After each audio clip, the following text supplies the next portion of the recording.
Hello everyone, I am Dr. Aruna Kalra, obstetrician and gynecologist and Director Obs and Gynae Department at CK Birla Hospital.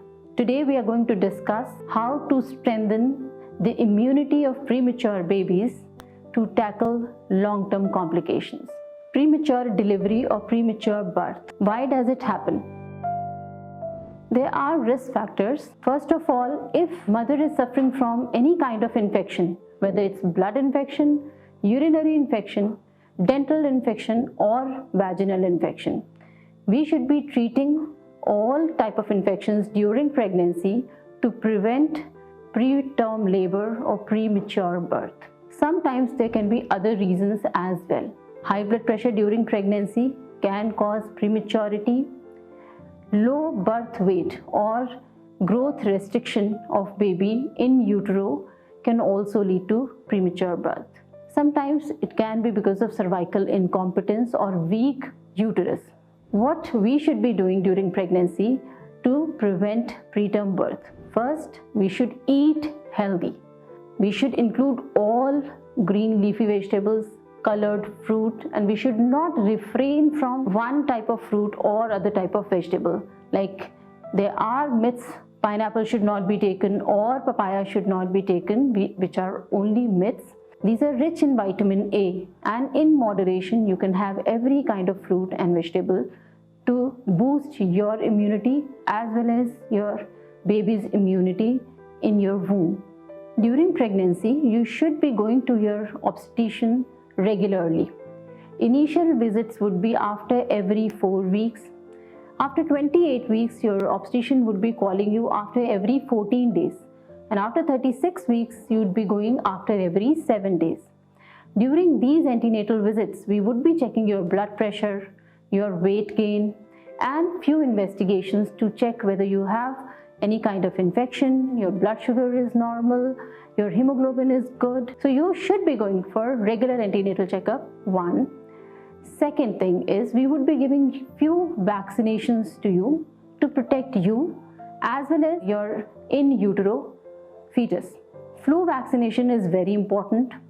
Same way, tetanus toxoid would be given to you. We would be giving vaccination against diphtheria and pertussis. And if you are Rh negative, like your blood group is Rh negative and your husband's blood group is Rh positive, you would be getting anti-D vaccination as well. All these vaccinations boost immunity for you as well as your baby inside the womb. Mostly pertussis, diphtheria and tetanus is given during 3rd trimester of pregnancy so that your baby gets antibodies as soon as baby is born and for initial 2 or 3 weeks after the delivery.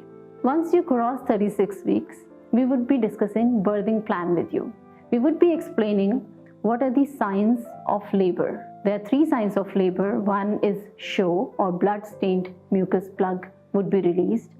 Another is breaking of water or leaking. And third, contractions, which is rhythmic tightening of your abdominal wall muscles and low backache. If you go into premature labor, you would be having same signs of labor. Or if you have term gestation, again, either of these signs you would be presenting with. So if you have vaginal birth, which is a better method of delivery, baby is exposed to vaginal bacteria and baby's immune system is triggered to form antibodies. That is why we prefer vaginal birth over cesarean delivery. But if there are indications for cesarean delivery, such as high blood pressure, diabetes, or something else like baby is presenting as breech or transverse, we have to do cesarean delivery. But more than 90% of girls would deliver vaginally if they are maintaining a healthy lifestyle, healthy diet and exercise during pregnancy.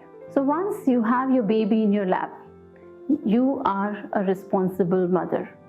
Now from here onwards, you are going to give baby best, and which is your breast milk. For first 3 days, there would be very little breast milk, which is yellow in color but very rich in antibodies, and it protects your baby from various viruses and bacteria. This is called colostrum. Please try and feed your baby for first 3 days. The amount is really minimal and you would feel that it is not enough for your newborn, but it is enough and it is required.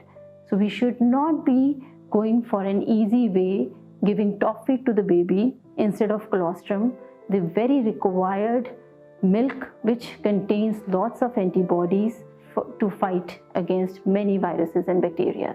We should be doing exclusive breastfeeding for at least 6 months. Exclusive breastfeeding builds bonding, it increases baby's immunity, it protects a newborn from many allergies, and it would protect or prevent from newborn diarrhea. So if you are going to give your baby 100%, that should be through breast milk, exclusive breastfeeding for 6 months. And then while you start weaning, you should be giving homemade food initially, and start with easy homemade puree of fruits and vegetables. Breastfeeding quantity would be increased with suckling. So the more baby would suckle, the more quantity of breast milk would form.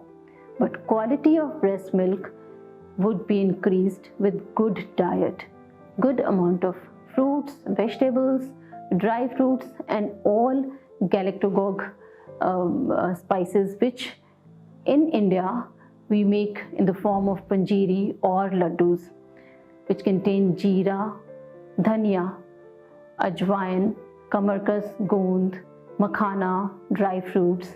So we should be giving all these to improve the quality of your milk. Lots of milk, porridge, oats, and not much of sugar or ghee.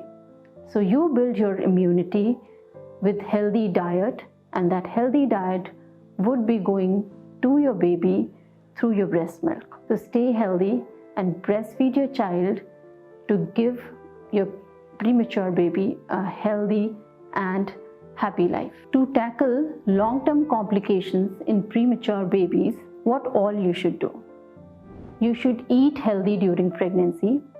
You should be going for regular antenatal checkups. You should get vaccination as advised by your obstetrician.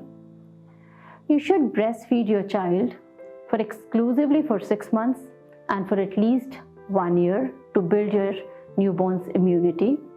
And you should get your newborn vaccinated and regular checkup for your newborn with pediatrician, and prefer vaginal birth over cesarean. Thank you.